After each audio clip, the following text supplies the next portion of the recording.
네, 이번 시간은 오전장 시장 흐름을 좀 살펴보고요. 그에 맞는 전략도 세워보도록 하겠습니다.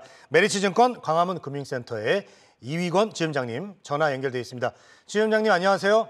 네, 안녕하세요. 네, 자 우리 시장 월요일부터 좀 조정을 받고 있는데요. 현 시점에서 어떤 전략을 세워야 될까요? 네, 시장의 질이 좋지 않은 편입니다. 정치적인 이슈, 그리고 수급적인 이슈로 시장이 조정을 받고 있는데요. 미국의 부채 한도 협상, 경제적인 관점이 아닌 정치적인 이슈죠. 예상을 하려는 것 자체가 리스크인 상황인 거고요. SG증권발 개별 종목의 하한가 사태, 그리고 CFD 저수조사, 그리고 에코프로 같은 경우에는 회장의 구속에 의해서 MSCI 편입 불발과 같은 수급적인 이슈, 특정 수급이 묶이다 보니 매수보다는 매도 우위의 그 수급 이슈가 진행되고 있습니다. 앞서 말씀드린 정치적인 이슈나 수급적인 이슈 모두 펀더멘탈의 훼손이 아니기 때문에 추세적인 지수의 하락은 제한적이다. 그리고 시스템 리스크는 제한적이다라고 보고 있는데 특정 이슈로 시장이 하락할 때 그 하락의 중간에 있으면 그 이슈가 무한히 이어질 것으로 걱정을 합니다. 지금 부채 한도 협상이 지수가 하락하면 하락할수록 안 될 것이다라는 예상 또는 이런 그 CFD에 대한 수급적인 이슈, 반대 매매에 대한 이슈가 더 심화될 것이다. 그리고 영호할 것이다와 같은 이런 그 우려감으로 이어지는데 사실 부채 한도 협상이나 CFD 사태 끝이 있는 이슈이기 때문에 섹터나 종목 선택에 신중하되 극단적인 비관론을 가질 필요는 없는 시기다라고 보여집니다. 네, 알겠습니다. 극단적인 비관할 필요는 없다 이렇게 또 정리를 해주셨고요. 자 그렇다면은 지점장님이 볼 때 오늘 장을 보면서 눈여겨보는 종목이 있다면 어떤 종목이 있을까요?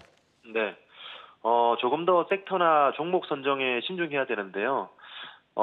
이런 시장에서 말씀드릴 종목은 먼저 매를 맞았고 매를 맞은 이유가 펀더멘탈보다는 수급적인 이슈라면 그 펀더멘탈이 이어진다면 다시 주가가 원래 상태로 회복할 수 있는 그런 종목들인데요. 인텔리안테크 같은 경우에 먼저 매를 맞은 종목입니다. 유상증자로 인해서 가격 조정을 받았죠.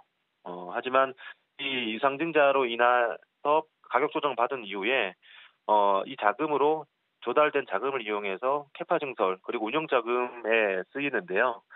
결국 저는 이 포인트가 자율주행이 가장 큰 포인트라고 보고 있습니다.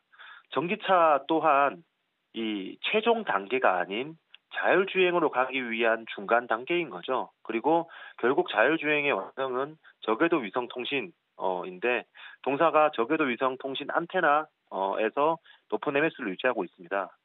이후에 원앱 동사의 고객사죠. 원앱이라든가 스페이스X 등 저궤도 위성 사업이 본격화되고 있기 때문에 동사에 대한 그 저궤도 위성의 밸류에이션은 더욱더 확대될 것으로 보고 있고요. 1분기 실적을 저점으로 올해 예상되는 영업이익이 310억 원, 컨센서스 기준으로 전년 대비 2배가 증가됩니다. 그리고 내년 예상되는 영업이익이 516억. 기존의 수급적인 이슈가 펀더멘탈을 훼손시킬 만한 상황이 아니기 때문에 향후의 실적과 그리고 수주, 캐파는 계속 증가될 것으로 보여지고요.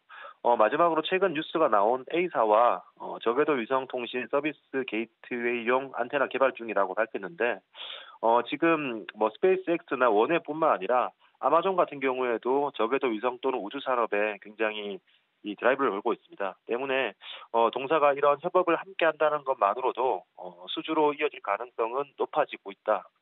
그에 대한 총알은 충분히 확보되었다라고 생각됩니다. 네, 알겠습니다. 자 앞으로 좀 영업이익이 기대되고요. 또 먼저 매를 맞은 종목이다 이렇게 표현을 해주신 인텔리안테크까지 이렇게 관심 종목 이야기를 좀 들어봤습니다.